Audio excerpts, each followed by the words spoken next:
Herzlich willkommen bei mir im Kunstraum. Es geht direkt los. Ich habe die Pappe vorbereitet und sie wird jetzt mit Gesso grundiert. Lass uns jetzt die Bildanalyse machen. Wir schauen uns das Bild an, suchen, wo ist die Mitte des Blattes, was befindet sich in dieser mittleren Achse, wie groß sind die zwei Blüten, wo befinden sie sich, genau in der Mitte oder etwas versetzt. In welchem Verhältnis, Größenverhältnis stehen sie zueinander und zu den umliegenden Blättern und auch zu den Seiten meines Blattes. Und ich entscheide mich für diese Gruppe, was möchte ich direkt erfassen, welche Hauptakteure sozusagen habe ich, und den Rest mache ich erstmal einfach nur grün als Hintergrund. Ich beginne mit einer groben Zeichnung und zwar direkt in Farbe. Meine Farbe ist stark verdünnt mit Wasser, das ist Umbra gebrannt. Damit geht also das Vorzeichen los.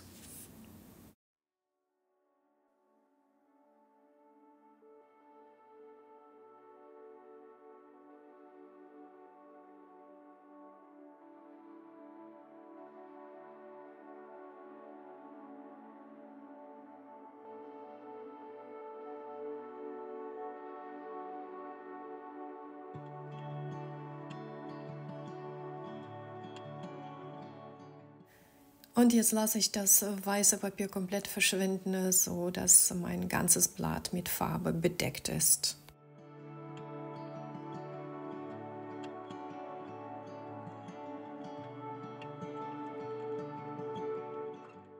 Für die Schatten mische ich mir eine komplexe Farbe an, die einen warmen Unterton hat. Sie besteht aus Violett, Grün, Umbra gebrannt und Grablack. Und ein wenig Weiß habe ich auch dazu getan.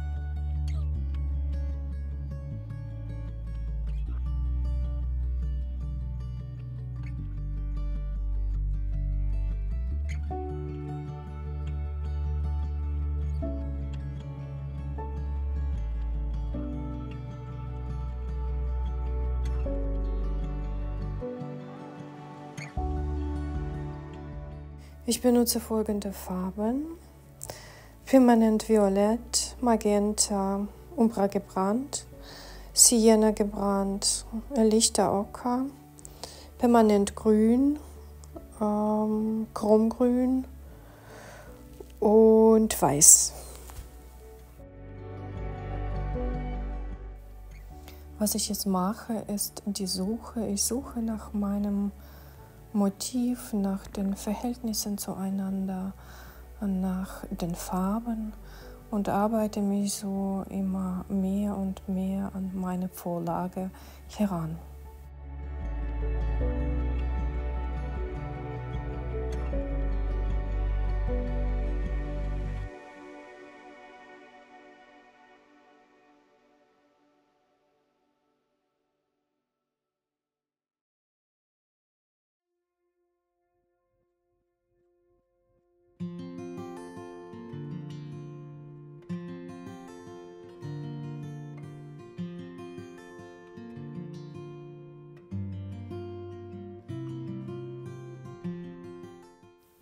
Jetzt bekommen die Blüten einen zarten rosa Farbton. Diesen Farbton mische ich aus Magenta und Weiß. Für die schattigen Stellen mische ich noch Violett bei und auch ein wenig Grün. Grün ist wie eine Spiegelung von den umliegenden Blättern.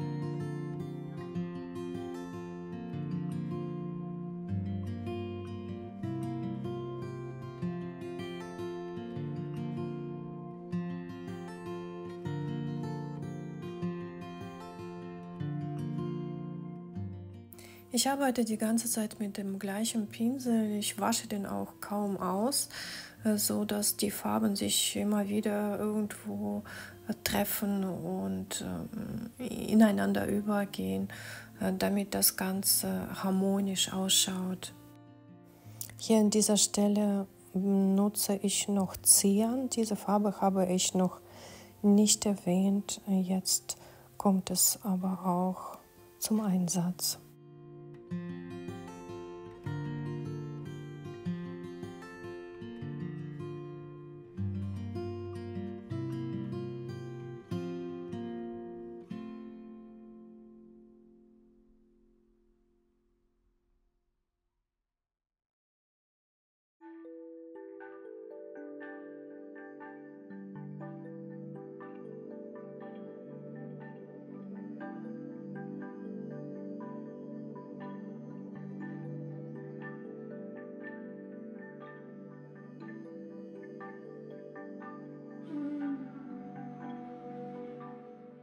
Ich arbeite von hell zu dunkel. Jede weitere Farbschicht bekommt mehr Definition. Ich nähere mich immer mehr an meine Vorlage, möchte aber nicht zu sehr fein werden, sondern das ist ja ein Gemälde und so soll das auch bleiben.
Die besondere Eigenschaft der Apfelbaumblätter ist, dass sie nicht glatt sind, sondern sie sind rau.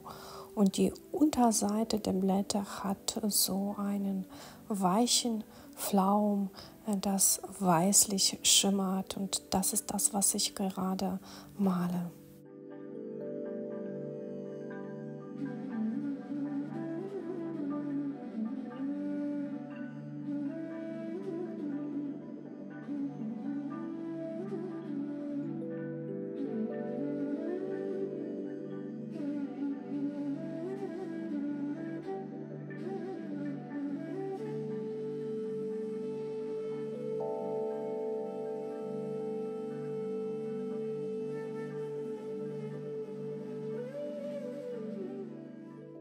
Den dünnen, feinen Pinsel benutze ich nur in Ausnahmefällen, da wo wirklich so eine dünne Linie sein soll. Für alles andere benutze ich den breiten Pinsel.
Dort im Hintergrund sind farbige Flecken zu sehen, da sind irgendwelche anderen Blumen. Wahrscheinlich stört das sehr verschwommen, da integriere das also sehr zurückhaltend in mein Bild.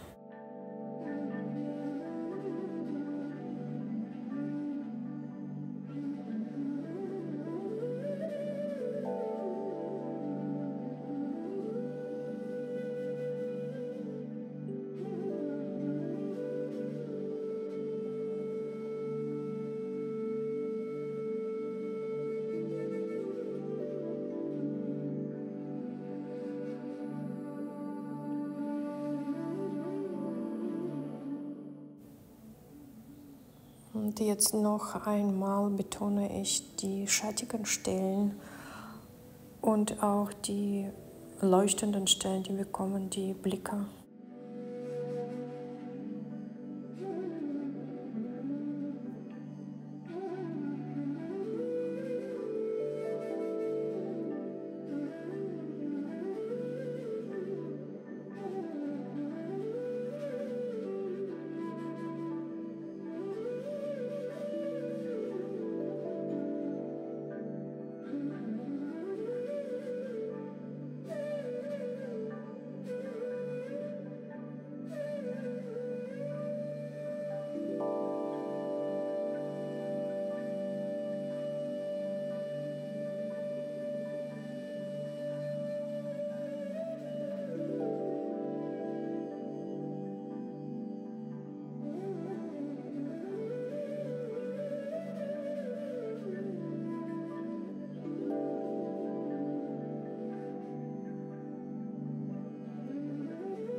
Hallo ihr Lieben, mein Bild ist fertig.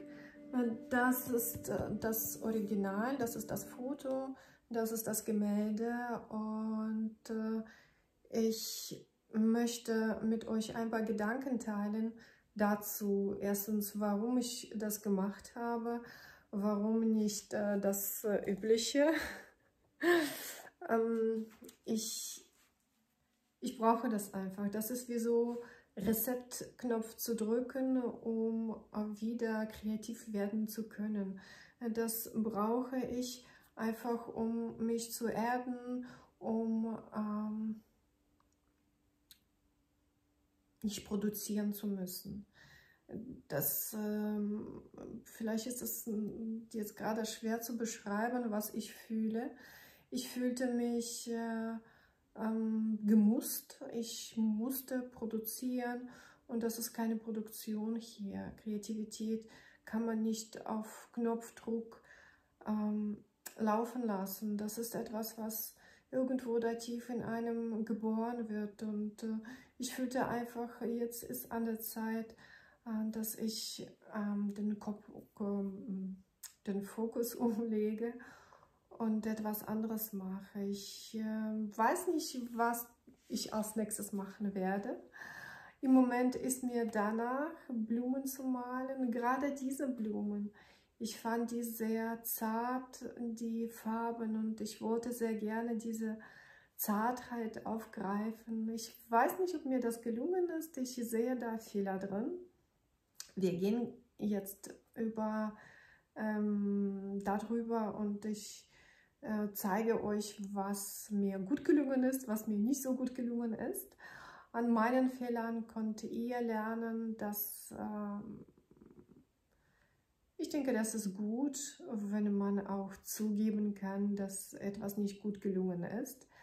Ich bin jemand, der schnell die Lust verliert. Und solange ich die Lust habe, male ich. Und wenn ich merke, ich habe jetzt keine Lust mehr drauf, dann höre ich auf. Also ich kann mich nicht ewig lang mit den Bildern beschäftigen. Ich möchte gerne sie zu Ende bringen und dann wieder mich auf etwas Neues zu fokussieren.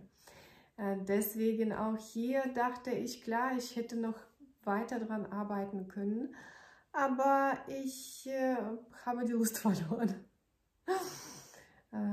Ja, und so ist es geworden und ich zeige euch, was man besser machen könnte. Okay, lass uns mal gucken, was mir gut gelungen ist, was mir nicht so gut gelungen ist.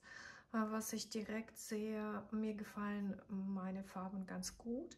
Ich habe sie gut eingefangen und ich habe auch das geschafft, was ich vorhatte, die Blüten zu betonen. Die haben also mehr Kraft bekommen, mehr Ausdruck bekommen, als sie auf dem Foto sind. Was mir hier nicht so gut gelungen ist, da hätte ich das noch machen können. Dieses Blatt hätte mehr Sonnenschein in sich ausstrahlen können. Hier drauf fehlt das Licht und hier bei mir sieht man das nicht so. Also hier hätte ich noch mehr mit Gelb arbeiten müssen, noch leuchtender das Ganze machen können. Genauso hier an dieser Stelle, das Blatt fällt sich ein bisschen und hier leuchtet auch oder scheint das Licht ein wenig durch hier an der Seite. Das hier, das habe ich hier nicht so gezeigt. Hier fehlt der Schatten unter dem Blatt. Ich glaube, das mache ich aber noch. Diese zwei Blätter sind mir gut gelungen. Ich würde sie so lassen, das ist okay. Hier vielleicht noch ein bisschen mehr Schatten könnte man reinsetzen, aber das ist okay. Dieses Blatt ist zu groß geraten, den hätte ich gleich etwas kleiner machen können. Hier fehlt auch ein bisschen Schatten hier an dieser Stelle. Und um diese Blüte habe ich mich nicht wirklich gekümmert. Die war mir nie so wichtig. Die zwei waren für mich die Hauptdarsteller. Und das ist mir ganz gut gelungen, denke ich. Das ist mein Fazit also. Ich würde gerne erfahren, ob ihr Lust habt, solche Bilder mit mir zu malen, oder wartet ihr, bis ich soweit bin, dass ich wieder intuitiv male. Ich glaube, es ist jetzt so eine Phase, wo ich ein paar solche Bilder so abmale quasi von den Fotos. Und im Moment, glaube ich, möchte ich noch andere Blumen malen. Es ist aber sehr spontan bei mir. Auf solche Art Bilder ist spontan. Wenn ich etwas sehe und fotografiere, dann habe ich auch Lust, das zu malen. Also keine Ahnung, was als nächstes kommt. Ja, das war's für heute. Ich hoffe sehr, ich habe dich inspiriert. Schreibe mir gerne, wie es für dich war, und ich bin sehr gespannt. Ich antworte auf alle eure Kommentare und wünsche euch eine wundervolle Woche. Tschüss, bis zum nächsten Mal.